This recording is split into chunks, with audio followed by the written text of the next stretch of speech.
मेरी भाभी का जन्म ही ऐसी बॉडी के साथ हुआ था कि किसी और के पास वैसी नहीं थी, क्योंकि उनके पास वो चीज़ है जिसे लोग नेचुरल रेड सीक्रेट बॉडी कहते हैं। इसीलिए मैं हमेशा उन पर ज़्यादा ध्यान देता था।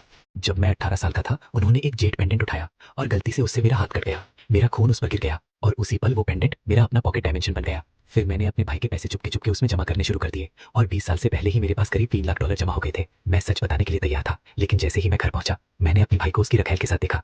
वो उसे लेकर आया था ताकि भाभी को घर से खाली हाथ निकाल सके। भाभी बहुत गुस्से में थी, वो उससे लड़ने ही वाली थी। मैं दौड़कर गया और उनका मुंह ढक दिया। मैंने कहा, भाभी आप सीरियस हैं? वो आदमी कुछ नहीं है, उसके लिए लड़ना बेकार है। जैसे ही उन्हें पता चला कि मैं हूँ, उनकी आंखों से आंसू बहने लगे। उनके चेहरे पर गुस्सा, दर्द और धोखे का एहसास साफ दिख रहा था। मेरे दिमाग में बस यही चल रहा था कि ये गलत है, मैं अपने भाई का साथ नहीं दे रहा था। मुझे उसके पैसों की कोई परवाह नहीं थी। मैंने कहा, डरिए मत भाभी, उसे पता ही नहीं उसने क्या खो दिया। अब से मैं हूँ आपके साथ। मेरा भाई वहाँ खड़ा मुस्कुरा रहा था, लेकिन मेरी बात सुनकर उसकी आंखें चौड़ी हो गई। उसने कहा, क्या तुम पागल हो लुआन? तुम्हें पता है तुम क्या बोल रहे हो? उसके पास खड़ी औरत मुझे ऐसे देख रही थी जैसे मैं पागल हो गया हूँ, लेकिन मैंने उन दोनों को बिल्कुल नजरअंदाज कर दिया। मेरा हाथ अभी भी भाभी के मुंह पर था। मैंने उन्हें अपने पीछे खींच लिया और मैं उनके सामने खड़ा हो गया। मैं पूरी तरह उन्हें ढक रहा था। वो अब भी कांप रही थी, उनके आंसू मेरे हाथ पर गिर रहे थे। वो गर्म थे और इससे मेरा दिल भारी हो गया। मैंने धीरे से उनका हाथ पकड़ा और फुसफुसा कर कहा, मुझ पर भरोसा करो, उससे मत लड़ो, वो इसके लायक नहीं है। उसके पास जो कुछ भी है वो आपके जूते उठाने के लायक भी नहीं है। फिर मैं मुड़ा और लिनहाओ की तरफ देखा।